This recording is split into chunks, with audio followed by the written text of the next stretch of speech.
So you want to learn how to design a cartoon character? Well, you've come to the right place, I think. I created an online series called Culpamland. This video is going to show you my process on how I created my animated characters. When designing your characters, think of the world that they'll be living in. Is it post-apocalyptic? Or in outer space? Your characters will populate this new world and serve a role for your story. As Culpamland is a fantasy, animals and creatures populate this utopia. Therefore, referencing animals was my first step.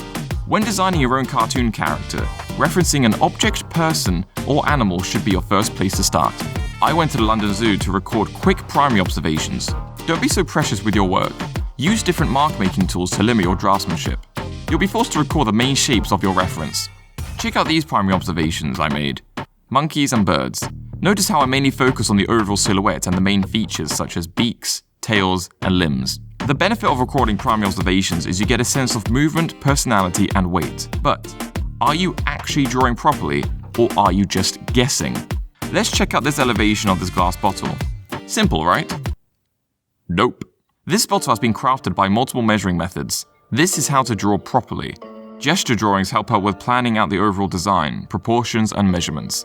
Analytically drawing with basic line work helps construct the overall elevation. Every character in Culpamland uses this procedure. Let's break them down. Dots, horizontal, diagonal, and vertical lines, and arches.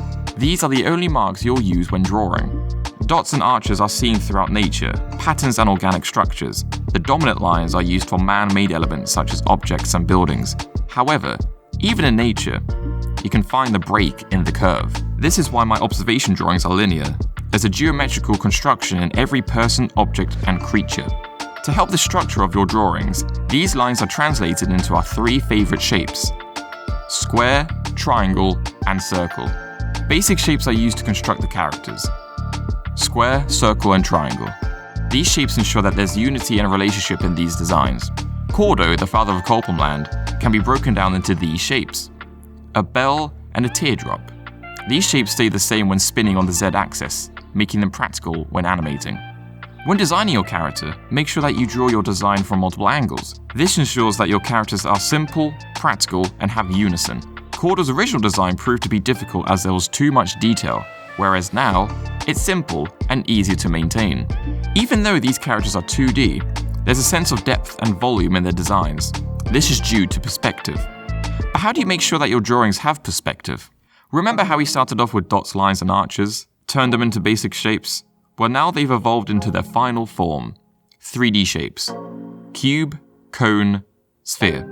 These shapes can now act as linear block-ins. Think of them as scaffolding for your drawings. The envelope will help with making sure that your drawings don't have distortion. Drawing a cuboid will help with perspective. To ensure that your perspective is accurate, use hierarchy to pinpoint key areas like shoulders, knees, and hips. The characters in Culpamland use perspective and hierarchy to ensure that they are proportionately accurate. Before we continue, let's review what we've covered. Reference is important. Recording observations using dots, lines, and arches. Breaking the curve ensures that you're responding to structure. Use basic shapes to map out the drawing. Linear blocking will help with perspective and structure. With these visited, we can now continue to art's little secret. The golden ratio is a byproduct of this equation, which is equal to 1.618. This rectangle has been made using the golden ratio. 1 times 1.618. Culpamland's characters are proportionate to this ratio. There's a special relationship between the golden ratio and the Fibonacci sequence. This is a series of numbers that is found when adding the two preceding numbers. This tiling of squares correlates to the number sequence and highlights the golden ratio. Most examples start off on 21 and progressively go down to 1. The grid can now introduce the divine proportion, the golden spiral. Notice that no matter the shape of the character, the spiral aligns, whether they are square, triangle, or circular. These basic shapes can help form the characters, which will then introduce our next segment, shape language. Solomon Asch, an American psychologist, stated this quote: "Body shape has a tremendous impact on the overall impression of the character." Culpamland's characters all follow the psychology of shape language. Triangle refers to aggressiveness, attack, and dominance. Square implies strength, structure, and stubbornness, leaving circle for comfort and security. Body language and overall posture of the character has more weight of emotion compared to the facial expressions. following the analytical elevations from before. The basic shapes that help form the drawings also help with the character's body language. Communicating a personality through body language is far more potent than showing facial expressions. That's why we tend to draw the body first and then add the details. The characters in Culpamland use shape language to help with the overall design and exaggeration. Boris's prominent shape is square, Matisse's is circle, and Tyler's mother is triangle. You get a sense of their personality just from their shape language. To ensure that there's consistency in your character's designs, line them up. Lining up your characters will give a sense on whether your visual identity is consistent. Does their anatomy make sense? What rules do you have for your designs to follow? The characters in Culpamland are appealing due to the consistency in their designs. Let's be eco-friendly and turn the lights off for a minute to see their silhouette. You can tell which creature they are even without the detail or colors. Silhouette is important as it tests your character's designs to see if they are appealing and functional. Their shape language plays a key role in this segment. Do they display the right amount of information? This character is a dragon. His wings, tail, and horns inform us. The shape language is circle, meaning this character is into comfort and doesn't pose a threat. Are your character structures interesting? Sylvan's ladder technique ensures that the negative space is interesting. Here's what a generic ladder looks like. Boring, right? Look at how Culpamland's characters break the generic line. Even if your characters are humans, you should impose dynamic designs. This ladder technique will ensure that your characters will break any boring patterns in their design. If your designs are lacking, try to think about their purpose in the world. Due to the shape language of Boris, we can tell that he's a rhino with no patience. His large horn poses a threat, and his closed-off posture shows his reserved nature. The ladder is dramatically distorted due to his features and body language. The horn, however, plays another role. Balance. Balance is another factor to consider when designing your characters. Most of his weight is resting on the left. By protruding a large horn, the design has balance. Same goes to the dragon. Most of his weight is distributed to his belly, so his tail and neck act as counterweight. Recording through your silhouette can also solve problems in your designs.